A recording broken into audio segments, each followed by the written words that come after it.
নমস্কাৰ আসাম টিকটকছৰ দৰ্শকসকলক মই মানসী স্বাগতম জনাইছো দৰ্শকসকলে মোৰ ক্ষেত্ৰত আপোনালোকৰ বাবে কেইবাটাও গুৰুত্বপূৰ্ণ আৰু বিগ ব্ৰেকিং নিউজ লৈ আহিছো আৰু এনে ধৰণৰ খবৰ নিউজ চাই থাকিবলৈ আসাম টিকটকছ চেনেলটো সাবস্ক্ৰাইব কৰি কাষত থকা বেল আইকনটো প্ৰেছ কৰি দিব আৰু ভিডিঅ'টো এটা লাইক আৰু শ্বেয়াৰ কৰি মোক উৎসাহিত কৰিব দৰ্শকসকলে মোৰ ক্ষেত্ৰত প্ৰথমটো গুৰুত্বপূৰ্ণ আৰু বিগ ব্ৰেকিং নিউজটো হৈছে মণিপুৰত ভয়ানক স্কুল বাছৰ দুৰ্ঘটনাত 15 জন শিক্ষাৰ্থীৰ মৃত্যু ননী জিলাৰ বিষ্ণুপুৰ হৌপুম এলেকাত সংঘটিত হৈছে এই দুৰ্ঘটনা শিক্ষামূলক ভ্ৰমণৰ বাবে গৈ আছিল শিক্ষাৰ্থীৰ দলটো ভয়ানক দুৰ্ঘটনাত পতিত হৈ 15 জন শিক্ষাৰ্থীৰ মৃত্যু মৃতকৰ সংখ্যা আৰু অধিক হোৱাৰ আশংকা থাম্বালুং হায়াৰ ছেকেণ্ডাৰীৰ আছিল শিক্ষাৰ্থীসকল মণিপুৰত ভয়ানক স্কুল বাছৰ দুৰ্ঘটনাত 15 জন শিক্ষাৰ্থীৰ মৃত্যু ননী জিলাৰ বিষ্ণুপুৰ হৌপুম এলেকাত সংঘটিত হৈছে এই দুৰ্ঘটনা এই মুহূৰ্তৰ দ্বিতীয়টো গুৰুত্বপূৰ্ণ খবৰটো হৈছে সদনৰ মজিয়াত অখিল গগৈৰ অসাংবিধানিক শব্দ প্ৰয়োগ ঐ দম নিদিবি দেই বুলি অখিল গগৈৰ শব্দ প্ৰয়োগ বিধানসভাৰ ভিতৰত শব্দৰ শালীনতা পাহৰিলে অখিলে বিধানসভাৰ ভিতৰত অখিলে কলে দম নিদিবি দেই প্ৰশ্নোত্তৰ শিতানৰ সময়তে অখিল গগৈৰ মুখত এনে শব্দ মন্ত্ৰী অতুল বৰা আৰু অখিলৰ মাজত বিধানসভাত টু মেমে বিধানসভাৰ ভিতৰত শব্দৰ শালীনতা পাহৰিলে অখিলে বিধানসভাৰ ভিতৰত কলে ঐ দম নিদিবি দেই প্ৰশ্নোত্তৰ শিতানৰ সময়তে অখিলৰ মুখত এনে শব্দ কিবা কবলগীয়া থাকিলে আপুনি কিয় এনেকৈ হুলস্থুল কৰে ভুলকে তথ্য দিছে আপুনি ভুলকে দিয়া নাই আপুনি মিছা তথ্য দিলে হুলিকে তথ্য ক'ব তথ্য হুলিব না অনাৰেবল মেম্বাৰ আপুনি উত্তৰটো শুনিল নহয় কেনেকৈ দম দিছে অনাৰেবল মেম্বাৰ এনেকুৱা নাপায় অখিল গগৈ আপুনি আঙুলিয়াব নোৱাৰে সন্মানীয় সদস্য আপুনি আঙুলিয়াব নোৱাৰে মাননীয় অখিল গগৈ তেনেকুৱা বিহেভৰ কৰিব নোৱাৰে আপুনি অখিল গগৈ ডাঙৰীয়া আপুনি ক্ষমা খোজক তেনেকৈ আপুনি ক'ব নোৱাৰে আপুনি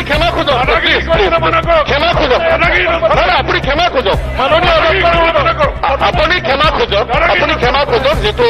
এইমাত্ৰ আপুনি আঙুলিয়াই থোৱালে তাৰ কাৰণে আপুনি ক্ষমা খোজক আপুনি ক্ষমা খোজক আপুনি নাই সদন তেনেকুৱা নচলে আপুনি ক্ষমা খোজক নাই আপুনি ক্ষমা খোজক আপুনি ক্ষমা খোজক আপুনি সদনত তেনেকুৱা কৰিব নোৱাৰে আপুনি ক্ষমা খোজক মই অখিল গগৈ ডাঙৰীয়াক আজিৰ দিনটোৰ কাৰণে মই ছাছপেণ্ড কৰিলো উত্তৰ দিব দিয়ক নাই তেনেকুৱা বিহেভ কৰিব নাপায় আপুনি কিবা কবলগীয়া থাকিলে আপুনি কিয় এনেকৈ হুলস্থুল কৰে ভুলকে তথ্য দিছে আপুনি এই মুহূৰ্তৰ পৰৱৰ্তী গুৰুত্বপূৰ্ণ খবৰটো হৈছে বটদ্ৰৱাৰ উচ্ছেদক লৈ মুখ্যমন্ত্ৰীৰ বিধানসভাত প্ৰতিক্ৰিয়া এজন মানুহে 50 বিঘা মাটি কেনেকৈ ৰাখে বটদ্ৰৱাৰ বেদখলক লৈ কংগ্ৰেছৰ তুলাধুনা মুখ্যমন্ত্ৰী আমি পত্তা নথকা মানুহখিনিকেহে উচ্ছেদ কৰিছো কংগ্ৰেছে 75 বছৰে কি কৰিলে বুলি প্ৰশ্ন মুখ্যমন্ত্ৰীৰ বটদ্ৰৱাৰ উচ্ছেদক লৈ মুখ্যমন্ত্ৰীৰ বিধানসভাত প্ৰতিক্ৰিয়া এই মুহূৰ্তৰ আন এক বিশেষকৈ গুৰুত্বপূৰ্ণ খবৰটো হৈছে দেশৰ স্বাৰ্থত ভাৰত জোড়ো যাত্ৰা স্থগিত ৰাখক ৰাহুল গান্ধীলৈ কেন্দ্ৰীয় স্বাস্থ্য মন্ত্ৰী কিয় এই আহ্বান ভাৰত জোড়ো যাত্ৰাত কৰোনাৰ প্ৰটকল ভংগ হোৱা বুলি ৰাহুল গান্ধী ৰাজস্থানৰ মুখ্যমন্ত্ৰী অশোক গেহলটলৈ পত্ৰ লিখি উদ্বেগ প্ৰকাশ কৰিছে কেন্দ্ৰীয় স্বাস্থ্য মন্ত্ৰী মনসুখ মাণ্ডাভিয়াই বিশ্বৰ কেইখনমান দেশত কৰোনাৰ পুনৰ সংহাৰী ৰূপ ধাৰণ কৰিবলৈ ধৰা বিষয়টো চিন্তিত হৈ ভাৰত চৰকাৰে কৰোনাৰ প্ৰটকল মানি চলিবলৈ আহ্বান জনাইছে পত্ৰখনত লিখিছে যে যাত্ৰাত কেৱল ভেকচিন লোৱা লোকেহে অংশ লওক আৰু মাস্ক আৰু চেনিটাইজাৰ ব্যৱহাৰ কৰক লগতে যাত্ৰাত অংশ লোৱাৰ পিছত সকলোকে আইসোলেট কৰক যদি এয়া কৰাটো সম্ভৱ নহয় তেন্তে দেশৰ স্বাৰ্থত এই যাত্ৰা স্থগিত ৰাখক মন্তব্য যে ৰাহুল গান্ধীৰ নেতৃত্বত চলি থকা ভাৰত জোড়ো যাত্ৰা ৰাজস্থানৰ পৰা হাৰিয়ানাত উপস্থিত হৈছে পুনৰ সংসাৰী ৰূপত কৰোনা ৰাজ্যসমূহলৈ বিশেষ নিৰ্দেশনা ভাৰত চৰকাৰৰ চীন আৰু আমেৰিকাত কৰোনা ভাইৰাছে পুনৰ এবাৰ আতংকৰ সৃষ্টি কৰাৰ সময়তে স্বাস্থ্য সচিব ৰাজেশ ভূষণে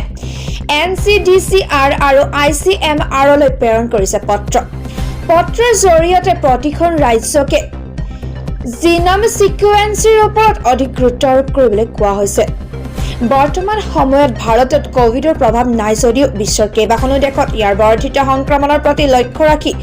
চৰকাৰে কোনো ত্ৰুটি এৰিব বিচৰা নাই পত্ৰখনত সচিবগৰাকীয়ে লিখিছে যে যদি সময় থাকোঁতে নতুন ভেৰিয়েণ্টক চিনাক্ত কৰিবলগীয়া হয় তেন্তে জিনম সিকুৱেন্সি প্ৰয়োজন জিনম সিকুৱেন্সিৰ নমুনা প্ৰেৰণ কৰিবলৈ ৰাজ্যসমূহকো নিৰ্দেশনা প্ৰদান কৰা হৈছে চলিত বৰ্ষত দুৰ্ঘটনাত 10,000ৰো অধিক লোকৰ মৃত্যুবৰণ হুৰাপাই লোকৰ বিৰুদ্ধে কঠোৰ অসম আৰক্ষী বাইকাৰ চকু হকিয়নি ভাস্কৰ জ্যোতি মহন্তৰ উদণ্ড বাইকাৰ্ছৰ বিৰুদ্ধে কঠোৰ হ'ব বুলি তেজপুৰত হকিয়নি দিলে অসম আৰক্ষীৰ সঞ্চালক প্ৰধান ভাস্কৰ জ্যোতি মহন্তই লগতে তেওঁৰ সাৱধানবাণী বনভোজৰ আনন্দ লওক কিন্তু হুৰাপাই চালক লৈ নাযাব অন্যথা বনভোজৰ সলনি ৰঙা ঘৰৰ ভাত খাব লাগিব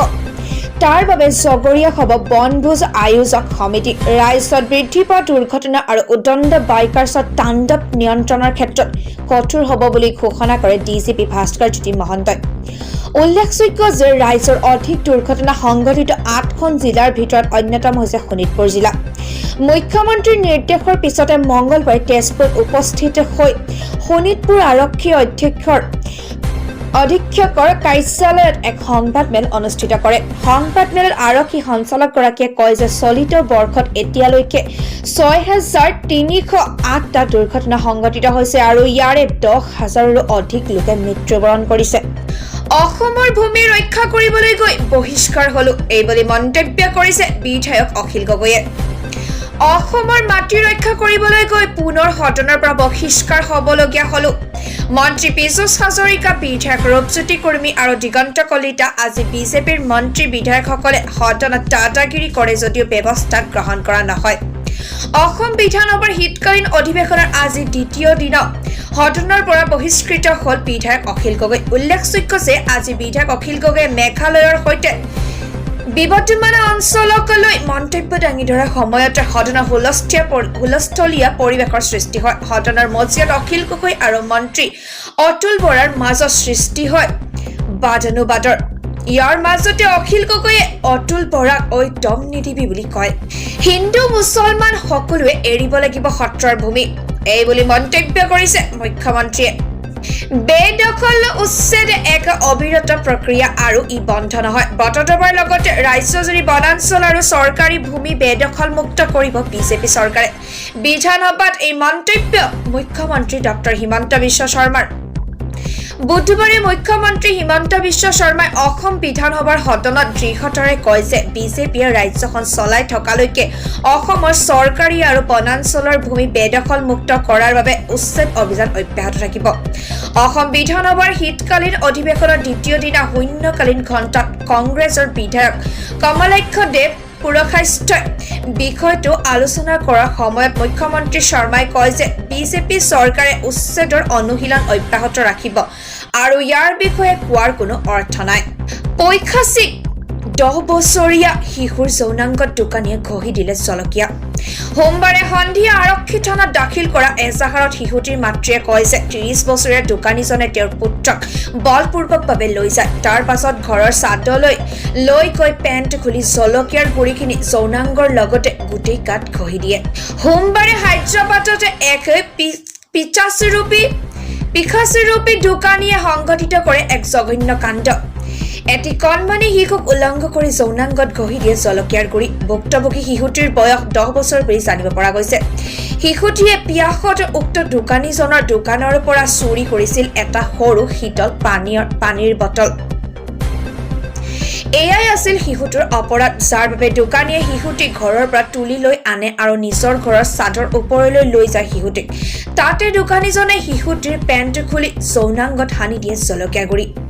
পতঞ্জলিৰ ঔষধ বন্ধ কৰি দিলে নেপাল ঔষধ নিয়ন্ত্ৰক কৰ্তৃপক্ষই গুণগত মান নথকাকৈ ৰোগীৰ বাবে ঔষধ নিৰ্মাণ কৰি আছিল যোগগুৰু হিচাপে খ্যাত ভাৰতীয় ঔষধ ব্যৱসায়ী ৰামকৃষ্ণ ভাৰত উৰ্ফে ৰামদেৱ বিশ্ব স্বাস্থ্য সংস্থাৰ ঔষধ নিৰ্মাণৰ গুণগত মান ৰক্ষা কৰা নাই ৰামদেৱে নেপালৰ ঔষধ নিয়ন্ত্ৰক কৰ্তৃপক্ষৰ পৰীক্ষাত ওলাই পৰিল এক ভয়ংকৰ তথ্য গুণগত মান নথকাকৈ ৰোগীৰ বাবে ঔষধ নিৰ্মাণ কৰি আছিল যোগগুৰু হিচাপে খ্যাত ভাৰতীয় ঔষধ ব্যৱসায়ী ৰামকৃষ্ণ যাদৱ উৰ্ফে ৰামদেৱ